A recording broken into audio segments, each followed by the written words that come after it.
The old how's that in game one was the kind of conclusion of how EDG took it to Rogue Warriors. Not even sure how to go from here. We've got some disturbing news, and needs to be said, excuse me. Clement Chu, my name's Jake Hysterics, Meiko. Throw the MVP up, because this is bullshit. He played a PvE game. He was ran over by a truck multiple times. Not that he didn't play well, good damage percentage. I think Scout did so much more. But Scout! Scout's the reason they actually Jinoo won the ARAM war. Meiko! He wave cleared. He spell shielded. Jiejie, like if I said everyone else in the team. Nah, Scout robbed. Yes, chat. Good. Scout robbed.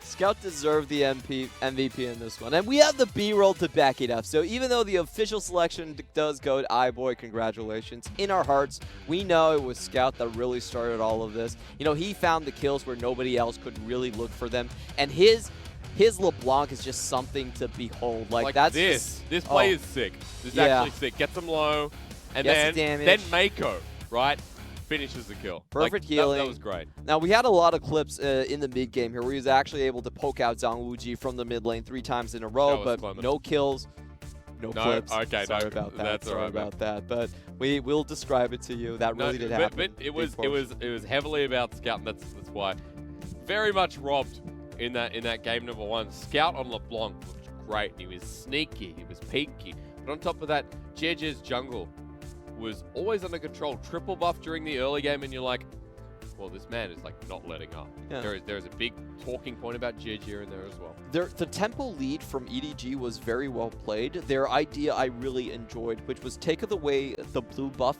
from the mid lane from HuaTian, and that gives the LeBlanc so much opportunity to roam across the map. So they executed that perfectly. And then what you see is EDG's kind of, you know, they have this phase in the mid game where they're neither there, nor here. Nor here, nor there. Yes, yes, and they do a lot of weird plays where they get caught out overall. So I think you see the aggressive nature and the planning from EDG come to fruition, but still they need to clean up a little bit more of those early games. The Herald and the 4 kills in the top lane should not have happened. Because we got to a point where we had 3 winning lanes, right? Yes. And ZWuji and Killua made it so that there were, you know, okay, 2.5. We were going well in the lane, and then for the rest of Rogue Warriors, it was a case of catching back up, right? And Haro did that successfully. So did iBoy and Killua. 2 doubles, like I said before we went to break. There were so many windows that were now open for Rogue Warriors. Yeah, so, I honestly just think that game was a situation where EDG just outskilled the heck out of their opponents. When you put yourself in a 5v5, you're like, I want 5 better players than 5, you know.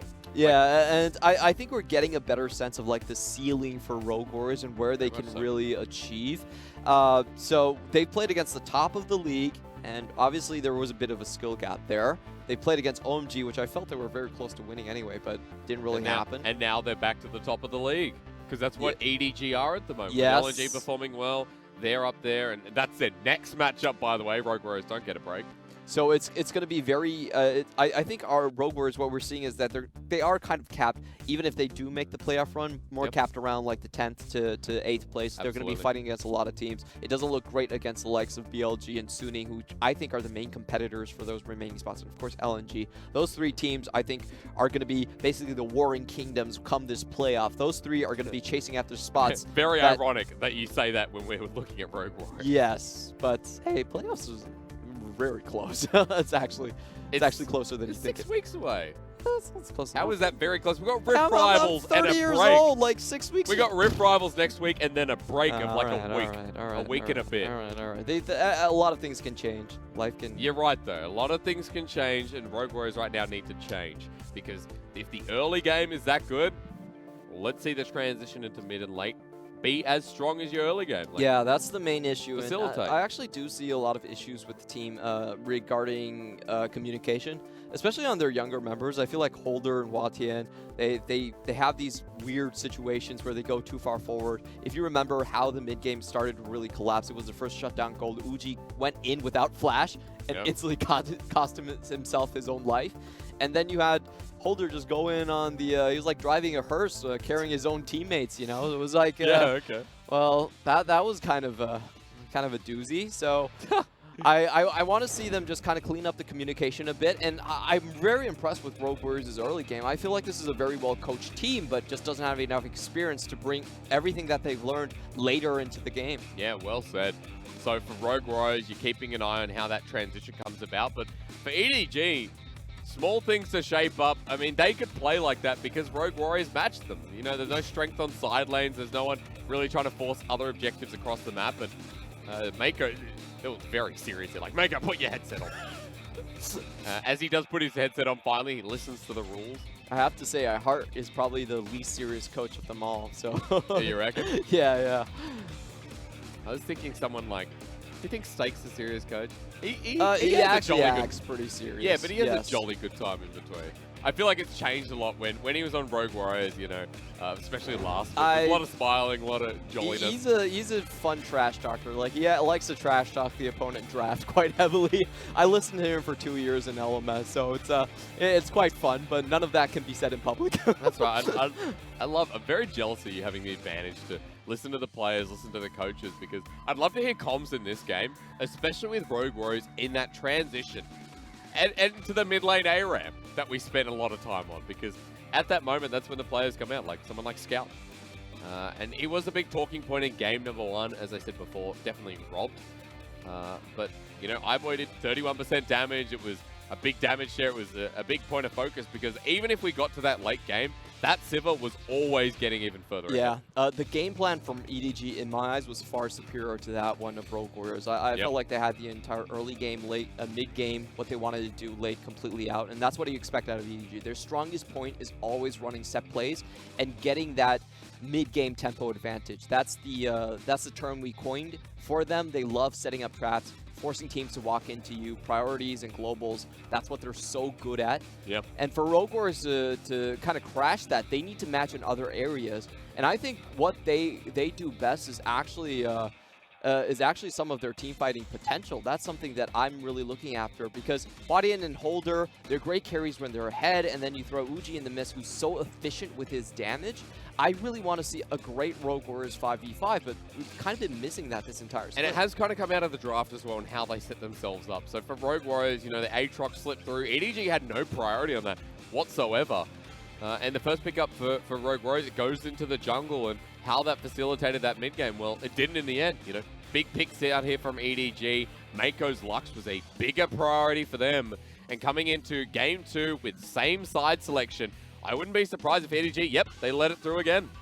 Okay, so banning Karma themselves this time. This is interesting because they took it in the first rotation, and what this says is that they're changing comps, and Karma somehow counters that comp. So that's an interesting one to think of. I wonder the Karma idea right here. You're going to see ZWuji potentially being picked up.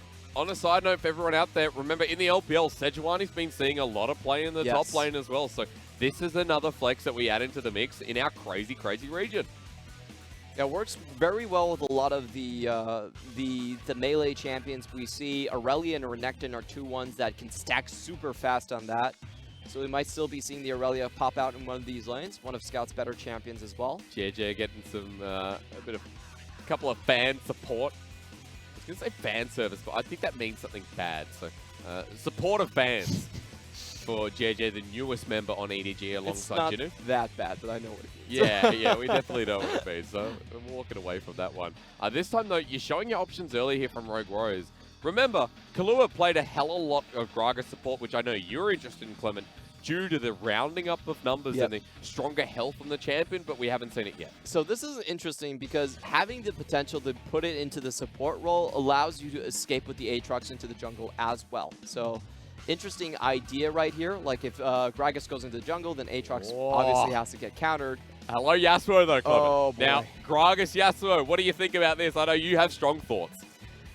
My thought on this is that if the first gank doesn't work out, then the comp rarely, if ever, works. Okay. It's a very snowball dependent composition. That's the problem. If you think about the way that Yasuo builds, he's very reliant on getting ahead with his items because he's attack speed first, and he doesn't get AD until much later.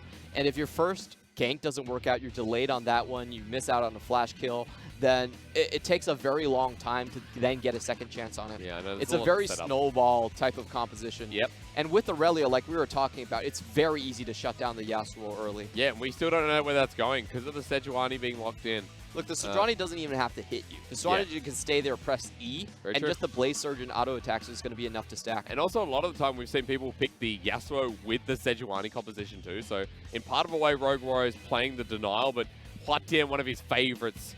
Let's see if his favorites become some of the best here against EDG. Still looking for that first win in the LPL, and we're into the second ban phase, where to deny that potential win even further, Killua is not getting the Morgana. And I'd be surprised if they let the Nautilus through as well. Or even the Alistar. So EDG are looking at what they want to pair up with this Yuumi. There's actually fairly limited champions. The only one left is really the Lucian. And that's what iBoy has been pretty happy to go towards as well. Lane dominant, able to snowball heavily in their early to mid game. So it's going to be taken away by Rogue Warriors. Aw, sad face. He hasn't played it yet this split as well. So we're not going to get to see that one. But the Xayah... Now, his most played champion so far, that's just smack lockdown. Yep. Xayah is a bit of a weirder one with Yuumi earlier on because pre-6, Xayah can't really do anything.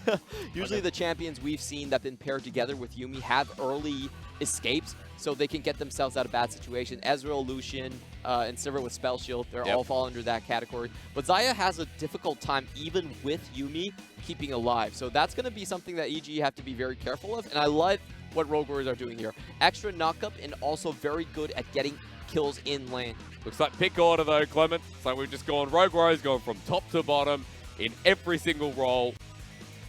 And I mentioned it before, the Alistar, there is so much knock-up here on Rogue Warriors. HuaTian, you're in the spotlight, champ, but EDG don't want you to be. We're still waiting for a potential jungle or top lane. This won't give us a definitive answer, but we're going to find out shortly. And Fiora instead. Yes, into the Aatrox, no doubt. Now, we've seen this multiple times in the LPL, and for the most part, Fiora has had the upper hand in the matchup.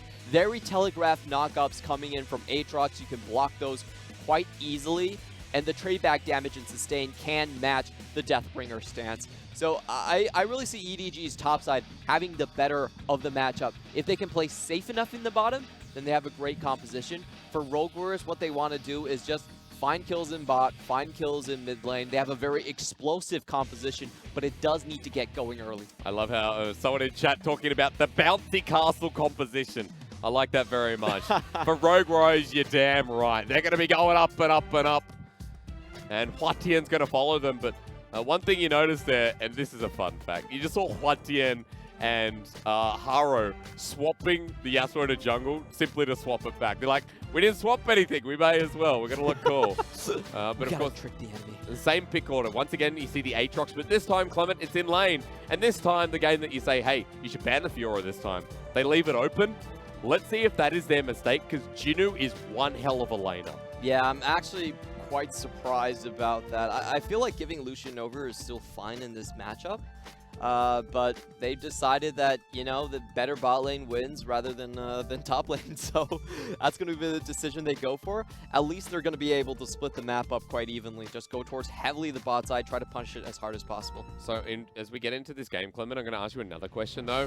And if these compositions come together in the mid game, is it going to be a rinse and repeat? Because majority of me goes, no, we can't get an ARAM mid at 20-25 minutes once again.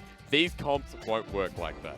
It's really hard to say because this matchup really depends on how fast some of these buttons are clicked, especially the Xayah ult and the Fiora riposte. Okay. If those two get going, then you probably win the team fight. If you don't hit them, you die. You know I bring it up because game one was so much fun, but for Rogue Warriors, in all seriousness, this is the composition that needs to bring them their first win. In the LPL, they're still struggling, pitted as a potential playoff team, but how can it be a potential if you haven't picked up your first win? Now the challenge continues against EDG in Game 2.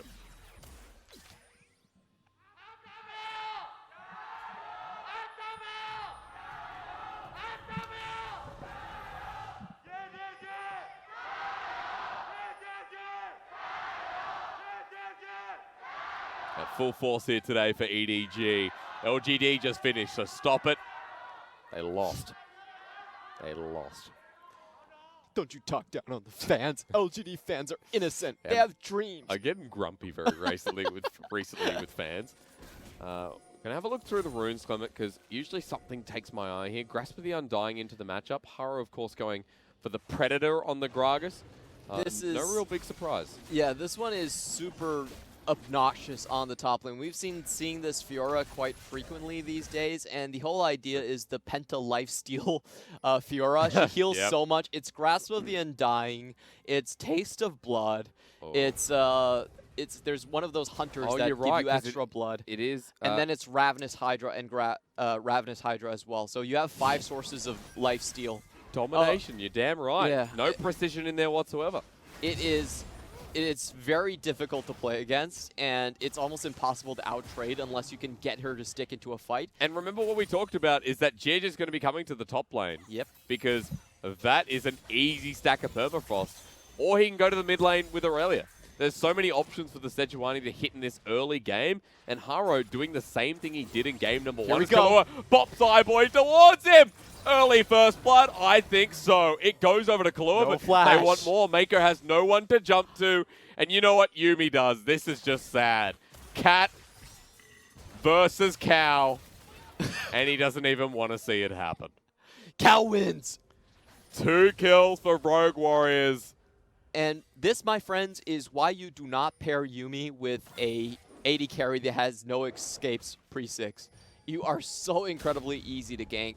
You just die constantly. I'm glad they brought teleport. At least they can come back immediately to lane. But it's going to come down to lane control. We're going to have to pay very close attention to this. It was just Haro's POV. Oh, he's looking at the jungler. So while this was going on, full vision of the enemy jungler. Rogue Warriors can make the confident move, and the war that spots him out on the Krugs, or rather Raptors, excuse me, is what does it in the end. Oh, and he's such a nice guy as well. Gives the kill over to ZWuji. Just like a good jungler should. Killua got the other one as well. So this lane now going to be harsh for iBoy and Meiko, who keep trying to challenge Haro. Jungler nowhere nearby, but they've found Haro. This could be the turnaround, or at least something good. Haro getting bursted down, but has a red buff and also has the refillable potions. Now, EDG's bot lane effectively has nothing to do right now. Their wave is completely pushing out against them. Yep. And I don't see how they're going to farm. It's pretty much going to be Yuumi trying to catch up with the minions. Oh, but we found HuaTian in the mid lane. EDG onto the engage. Haro comes in for the flash. Bops once again. The early game from EDG. Now getting negated, but it's scouted in. He survives! He gets both? That was so somehow. Thank you, Triumph. Thank you, Precision. And EDG right back into this early game. If any one of those skill shots landed, Scout would have been dead right there, and the Yasuo snowball would have started. But he picks up both of them. Somehow, some way. Scout just showing himself superior right here. If you look at the matchup, look, if this Q lands, he should be dead right here. The Ignite should be able to take him down. He flashes outside of it and then dodges on the Q3 from HuaTian. Oh my god. Comes back in for the Blade Surge. Gets the Triumph. Now that is what you're talking about. Aurelias across the world love what they see. 1-0-1 picks up the kill. Able to knock down the mid lane a little bit further and get it back to an even point. Was already losing out in CS to the Yasuo, but not anymore. Okay, so we're seeing the... Oh, so he's actually not as degenerate as I thought he would be. Hang on, hold the phone. Hold up, almost level 6. Should have his W. Yeah, Jinoo, Grasp and Taste the Blood. Clement, you said there's a lot of healing. Well, Jinoo needs some of that right now. Yeah, he actually brought the... Great parry. He didn't go all the way healing. He didn't go Ravenous Hunter. But the idea behind the build is still very similar. And you see Jiejie here just trying to reset the wave. Yep, Holder, all he needs is a couple more combos onto Jinoo and he's dead. I said he was close to hitting that level 6 mark. Well, it seems like maybe another wave until he gets there.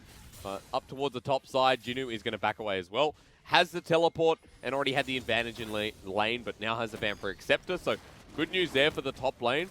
And we'll see how that develops. But bottom lane with all that control, Rogue Warriors with an infernal burst.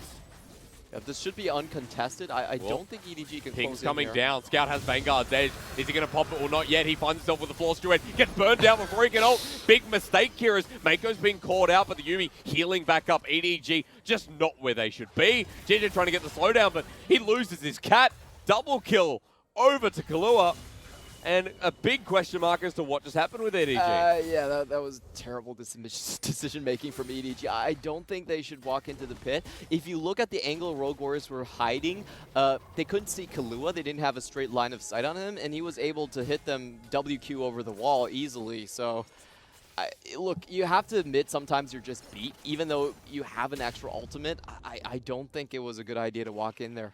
Remember that Haro is already doing so much work here in this game. You just gave him a couple more assists, and he's going to be even closer towards getting that first item, where Jungle Gragas just going to blow the game wide open even more so. So EDG now at a deficit in this game, 1,000 gold behind. They lost the Infernal. It's a double. So the threat is always there. And this game, Jiejie is not out jungling. He's not power farming over the top of Haro. That was the difference last time, that he was able to push through mid and top and get them into the game. Well, he did that once in the mid lane before, but when Rogue Warriors strike back like that, you suddenly get negated. Definitely is the case, and that gives a lot of opportunity for follow-up ganks to happen at this point in time.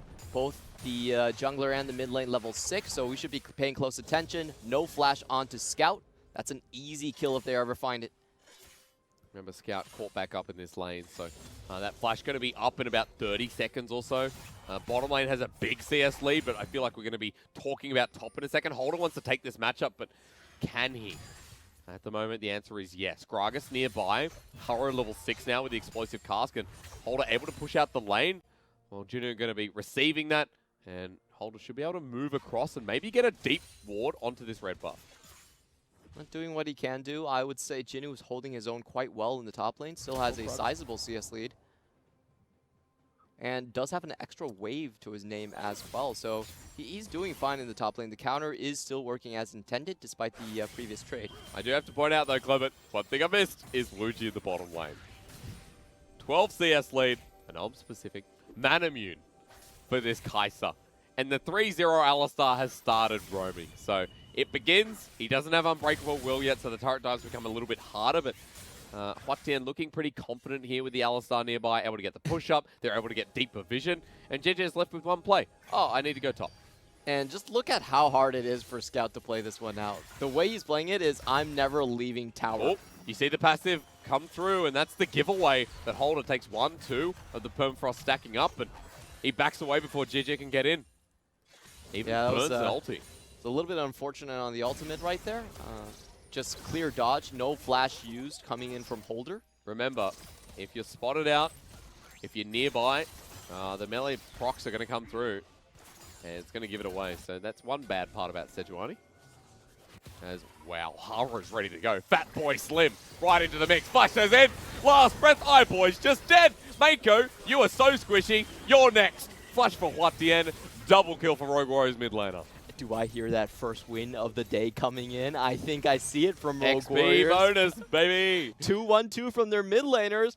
I have to say, I really dislike this bot lane from EDG. The selection was so weird. It's not going well. They need to get something on the top side. Jinoo gets low. Jiejie is coming in, doesn't have the ulti, trying to get the Permafrost down, but Holder's fine. From bad to worse, it seems. Give ZWuji some more gold. Killua, you don't need any more, you cash cow. Yeah, the game would probably be over by now if the 3 kills were on someone else. That's very true. Killua's going to get tankier, though, faster. Take that as you will. But more turret planing in the bottom They're side. still here, and this is such an easy die for them.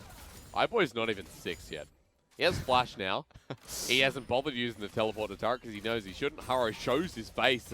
And with this, at least EDG gets some information. But Jiejie is like trying to rotate down. Scout's coming down as well. Instead of trying to get objectives across the map, they want to help the bottom lane, but it's too late. Turret goes down at 10 minutes, and that gold spread.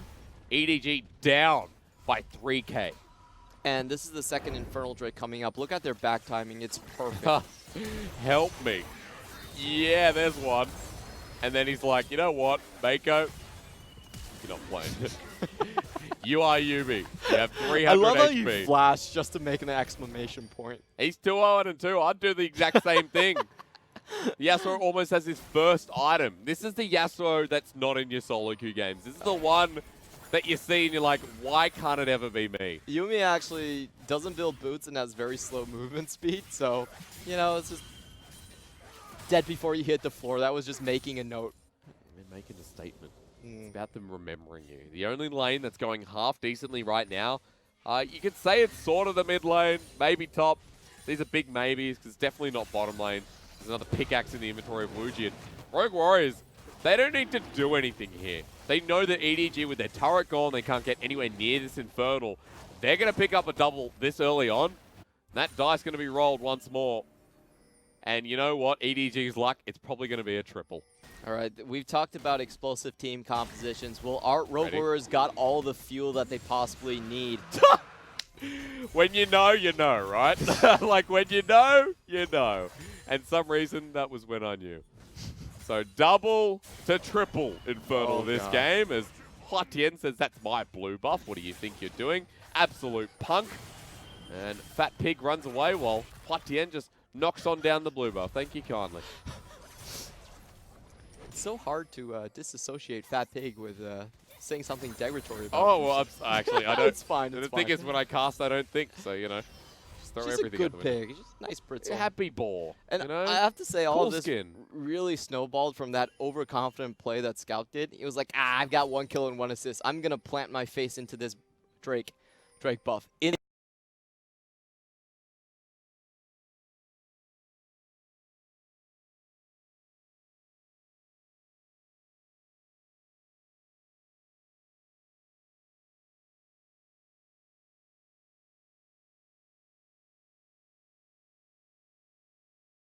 About how this game's going to go, because finally Rogue Warriors have a strong enough lead where their mid game, despite some of their failures in the past, should transition a lot better. At this point, clearing out the mid wave, getting turret plating on these same 3 members is good, but they need to keep this momentum going and now get Jinoo. Right now, let's see if Jinoo can actually repost this correctly. That's a Predator Grog as he flashes forward. He's waiting for it. Body bomb comes through. Instant ultimate there from the Yasuo. Perfectly executed. He didn't even have a chance. I love how he held on to that. That was the correct sequencing, by the way. You want to save your ultimate, so if he actually flashes away, you can still possibly get him back. Yeah. Just goes up close distance and no reaction from Jinoo. I love it. He waits for the body bop as well, and then he's like, duh. And then comes in eventually. There was like a tempo no. stop right there. Holder wants a solo kill. iBoy definitely going to give it to him. 1-2, and let's see if he can outplay this. He needs to kill this Aatrox, but comes in with the Blade Caller, and you guys knew that was going to happen, let's be honest. First kill of the game for Holder and the Rift Herald. Rogue Warriors getting closer. They can smell their first game win. 4K up against EDG, and things are only going to get from bad to worse. EDG cannot contest this next Drake whatsoever. They're way too far behind. The only hope for them, EDG, really is just to split push this to a victory and just hope that Jinoo can keep on bullying people. Which he can't. He's getting to the point where Holder's just going to be so big. 500 gold there from turret plating onto the AD carry. And Rogue Warriors feeling pretty good about themselves. HuaTian goes to match the Fiora on the top side and goes, oh, no. I'm not going into that because they're still scared of Jinoo. He has a Ravenous Hydra. Yep, and interesting to note that Rogue Warriors actually have full vision behind Jinoo. So that was a 1v1 situation, and he was like, no, I'm not taking this one. I'm 3-1-2, but no. That's right. So they're giving a lot of respect. It's not like we go late game and suddenly, all hail, Rogue Warriors are outscaled completely. Of course, you got the Fiora, you got the Aurelia, the Xayah, so there are maybe better elements here for EDG, but Rogue Warriors not letting them get to that stage. They charge Rift Herald down the mid lane. They're now 5k gold up, and they've got the top lane to go to. Look at the pings coming down. I just want to try and think of what would have been a better AD carry pick right there. Let's see. Siva. We still have Kalista. I think Ashe. Kalista would have been fine. Don't listen to me. You're right. No, Kalista has been the challenge here. Only person to play it so far in the split is, here we go, Loken from Top Loken's Esports. played it, but it's a champion that actually has a pseudo escape with her Q and her step back. We'll have to be deciphered here from the compositions. We'll get to that a little bit later because I think the tempo from Rogue Warriors is stepping up once again, and you are right though, Killua would have been great here. But the Zai, I mean, when all hell breaks loose, if Zai is able to get 2-3 items, there is a redemption arc in iBoy. But it's going to take a while, because when you got yourself a 6k gold lead at 16 minutes with double Infernal, resetting for triple, then you say, you know what's going to happen, you know? It's a classic anime story. You know who's going to win by the end. Right? You know who... I'm trying to think. All I want to see is a good wombo combo. Look, Rogue Warriors, you've taken us this far. It's your time to shine. HuaTian, give me that triple combo. Like, you have 5 knockups in this composition. Aatrox packs 3. And then you have the Gragas and the E count. There is no way you don't press R in a fight. It's always going to happen. It's just depending on who.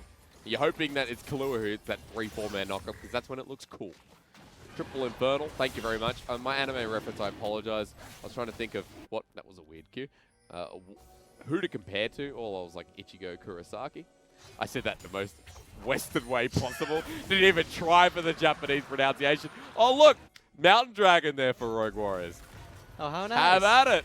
They're like, everything's coming towards us. We are blessed this game. And hold up. I think he can 1v1 this. Jiejie takes it.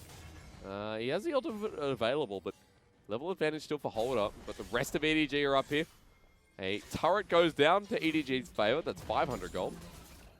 And this is just poetic justice from Rogue Warriors. If you think about how EDG has been able to win so many playoff games, their level 2 cheeses have been legendary. They always level 2 cheese. Yeah, clearly bottom lane gank. You know, tell me something greader. Oh, he said it during like the finals teasers between RNG. He's like, how do you beat RNG? Well, you just level 2 gank Uzi. Game's over. And then suddenly RNG pick it out. I wonder why. They predict it. Oh, that actually did happen. EDG, a very different story this time. This time through the bottom lane, through mid, even top being nullified.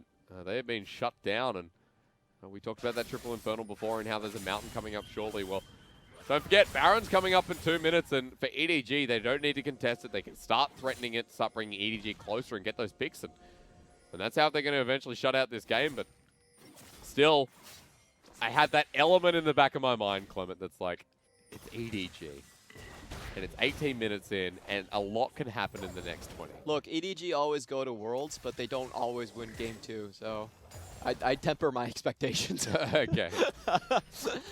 This is a real deep one if they want to dig themselves out of it. It's hard for them to contest right now. Even going through the mid lane, dangerous there.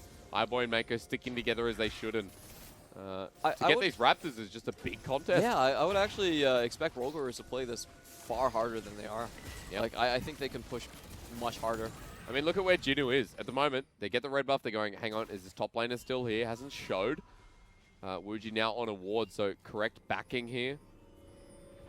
Jinoo is still farming up. This is the thing. This is my, like, newly found concern is Trinity Force now picked up for Scout. The Fiora's almost towards 2 items. Jiejie is still farming himself, albeit 20 CS behind of Haro. And this is a big front line they can play against. And even Holder's scared of Piggy.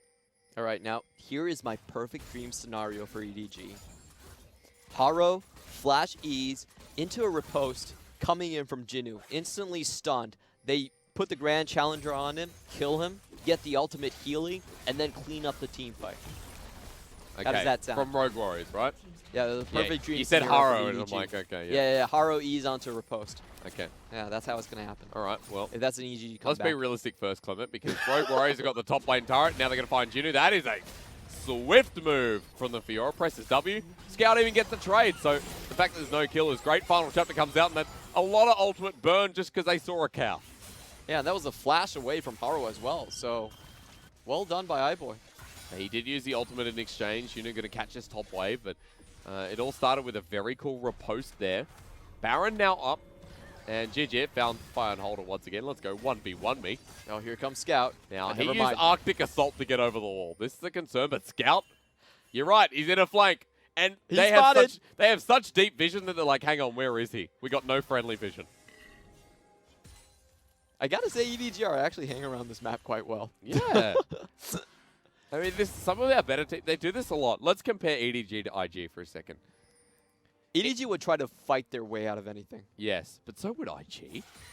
IG would fight because there's a fight.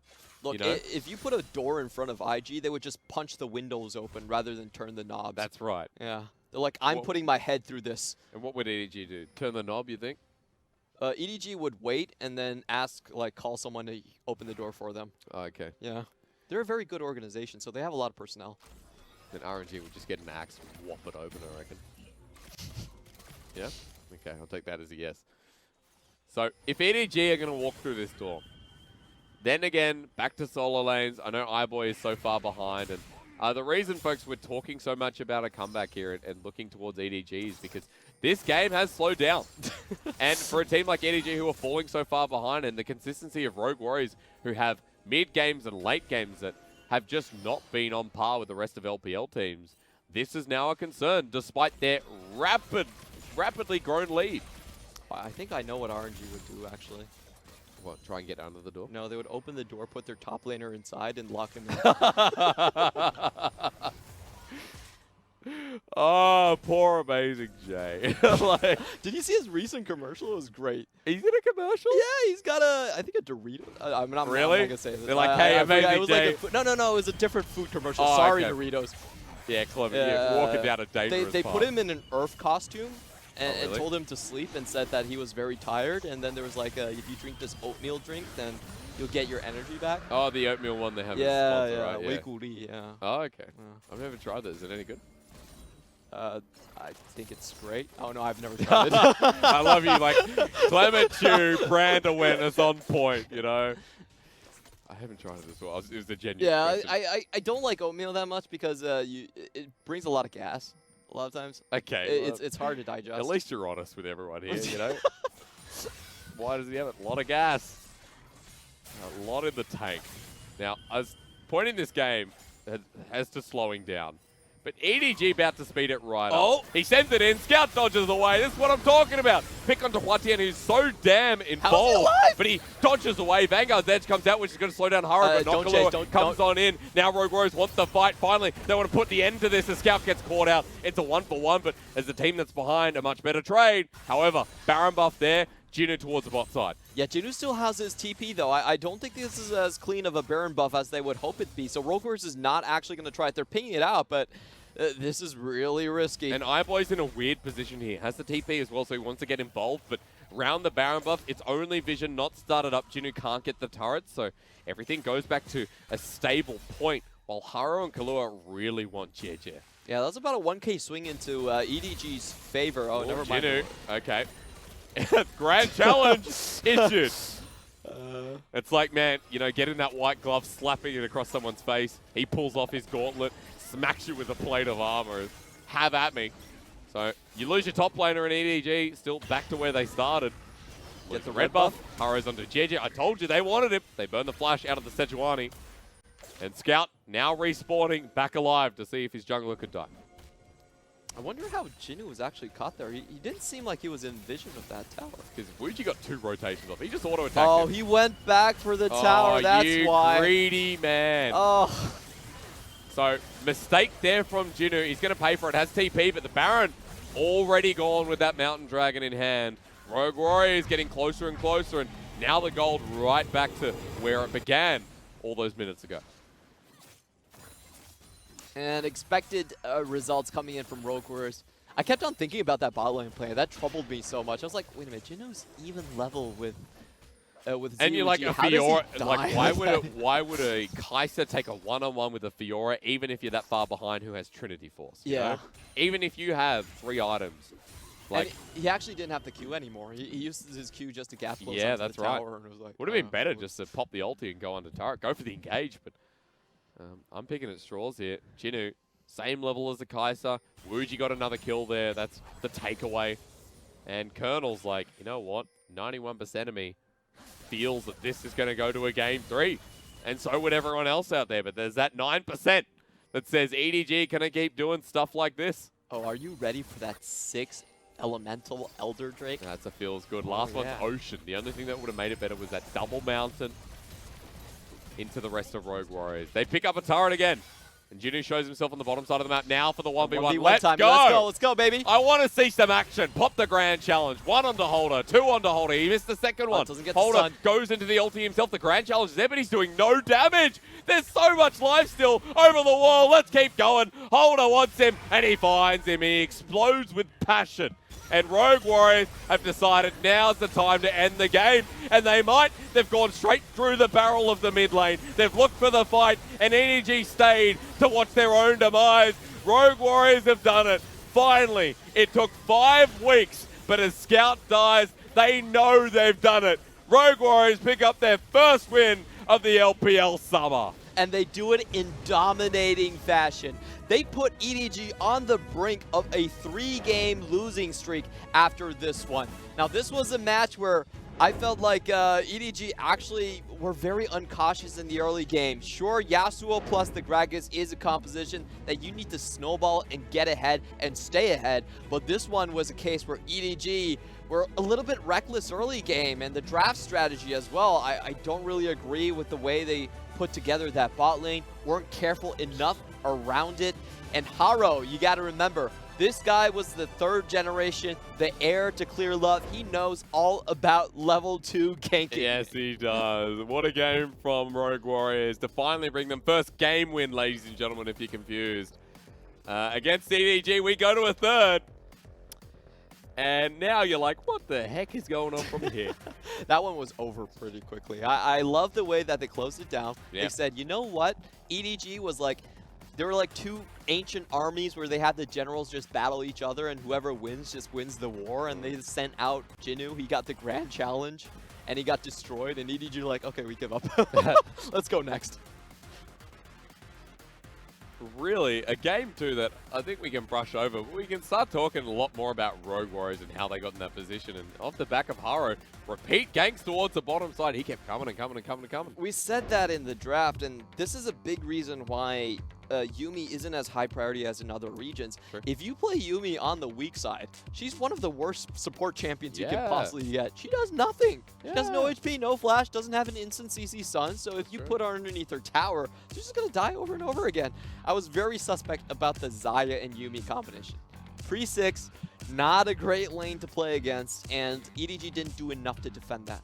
Well, they really didn't. And EDG, there was always a point in that game where you're like, okay, when do they come back, or if they come back? It never got to that point because I was like, oh, the Fura 1v1, this should be competitive. There was no damage done. Like, grand challenge, you're like, yeah. Wow, that did nothing. So I just got to that point where, for Rogue Warriors, it's unavoidable to get that win. It really was. The big mistake, the bot lane was a big mistake, and just Scout needs to play more careful in these competitions. true. He had a huge lead there. 1 kill, 1 assist over the Yasuo. If he just played that out correctly, he was fine. He had the level lead, ult lead. Just don't be the first one to walk into the Dragon Tail like that. It's just, From game 1 to game 2 was a totally different Scout. yeah. Like smart, active Scout, and game 2 was like, cool, I got a 2v2 outplay. Always has had this recognition as the double-edged blade. Like, sometimes you hold the right side, it feels great. The other times you realize hey, wait a minute, this isn't the handle.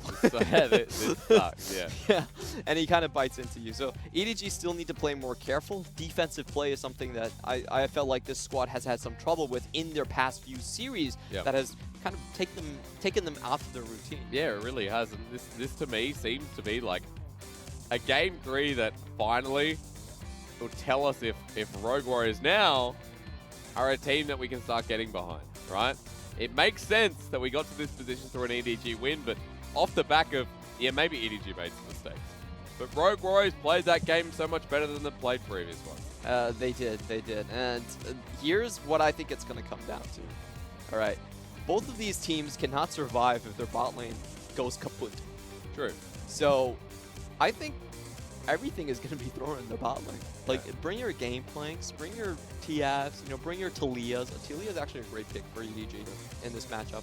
It keeps Scout on a leash, and he can only go bot side, so that's great. Yeah, And, that's what you want. and just 5v5, 4v4, first Drake fight probably decides it. Because That's my EDG, guess. I mean, if they go down to Rogue Warriors, then we'll start questioning them. But I'm not sure what to make of that game too. We're going to have a break and try and decide as we move to our final bout coming up.